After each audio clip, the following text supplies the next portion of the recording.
Hey guys, what's up and welcome to today's show. I've got a couple of stories and rumours to get through today with you guys. First things first, I want to talk about Spurs. They had a friendly game with West Ham today. They lost 3-2. I watched part of the game. Kane played in the first half. He had one attempt, but that wasn't on target. To be honest with you, he didn't really look interested. I don't know if that's a fitness thing. He didn't look too sharp. Maybe I think his head has been turned by the Bayern Munich situation. And, my stance on it is simple. He needs to come out and be clear. He hasn't really said anything about his future. He needs to be clear like he did when he done a Gary Neville interview couple of years ago, when he got close to signing for Manchester City. To me, he didn't look interested. He looked fit, he looked like he was in shape. He never looked like he put on any, excessive weight or anything like that. But he didn't look interested. And I think that Spurs, Daniel Levy, need to be clever, stop trying to be stubborn, and let Harry Kane go to Bayern Munich. Let him go far away where he can't hurt you. Not domestically in the Premier League, where he can hurt you, playing against you. He'll be far away in Munich, playing for Bayern. And for the years of service he has contributed to Tottenham Hotspur, being their greatest player of all time, being their highest goal scorer of all time, he deserves that.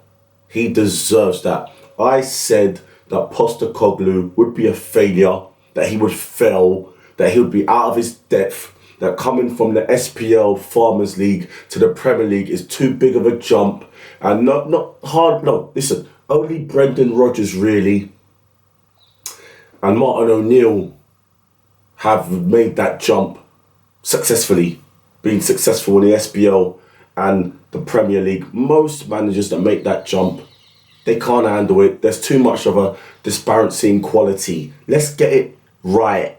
Let's be real. Postecoglou, Tottenham's fifth choice manager, will fail. He's not good enough. And Tottenham today, even though they did fight back, they were 2-0 down, they did fight back to make it 2-2, but West Ham won the game in the end. It's going to be interesting to see what happens, but I don't think they have a manager that's good enough. And I think they need to let Kane go and at least give Postecoglou time and the tools to build his own Spurs team in his image. Now we're going to move on to transfers. Chelsea have put a second bid in for 70 million for Moises Caicedo. Brighton have said no. They want upwards of 100 million. They see Caicedo on the same sort of level as Declan Rice, rightfully, and they want the same sort of money, 100 million minimum. Chelsea, they need midfielders. I'm gonna make a prediction that they're going to go in for Paul Pogba. At £8-10 million, he would be an absolute snip. But even with Paul Pogba, they still need midfielders. Conor Gallagher isn't at the level. They have Enzo Fernandez, but they need to give him a competent partner. Moises Caicedo would definitely be that. So I do anticipate that Chelsea will pay the money that Brighton want. They're on the verge of getting rid of Pierre-Emerick Aubameyang, I believe, to Olympique Marseille. He'll be joining Olympique Marseille in Ligue 1. So that'll be more wages off the wage bill. They'll get a little bit of money for him.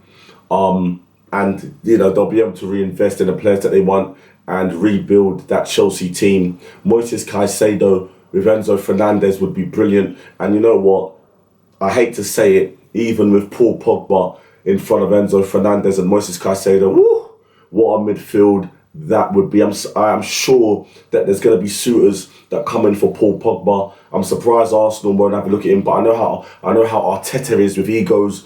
Maybe Poch, what he experienced at PSG, if those egos there, might ward him off signing Paul Pogba. But I don't think Paul Pogba is that much of a disruption.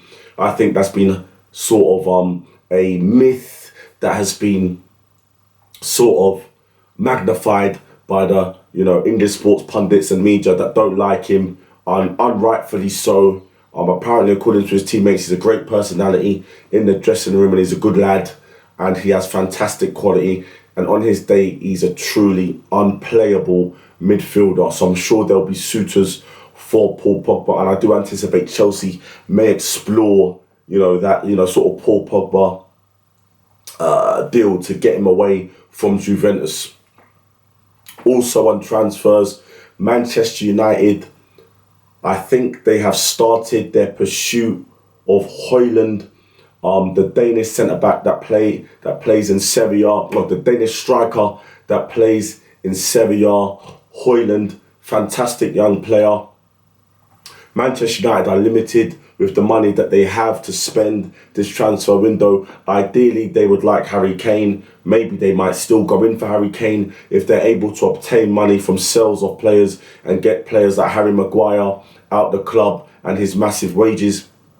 But Hojlund looks to be the striker that Erik ten Hag has got his eyes set on. He's a fantastic young player, only a young player, but he has fantastic attributes.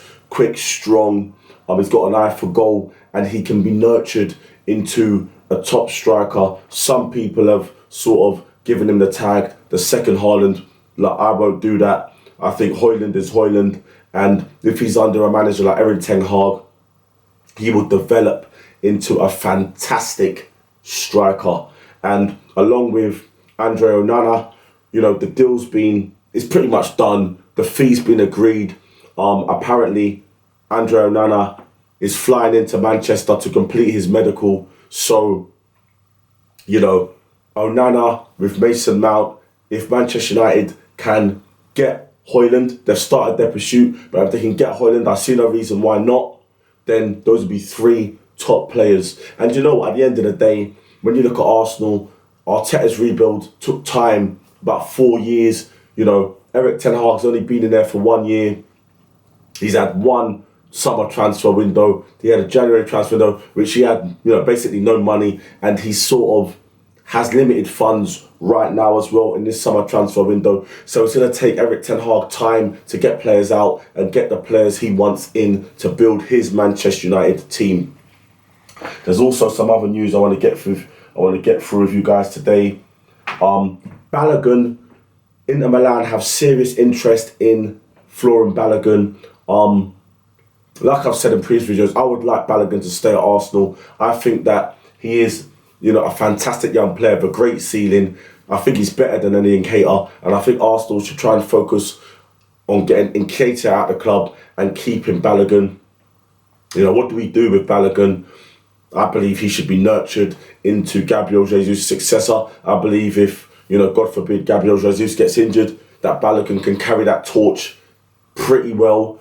And I believe if Arsenal can nurture this boy, that he could save potentially Arsenal a whole lot of money, hundreds of millions, in buying a new striker.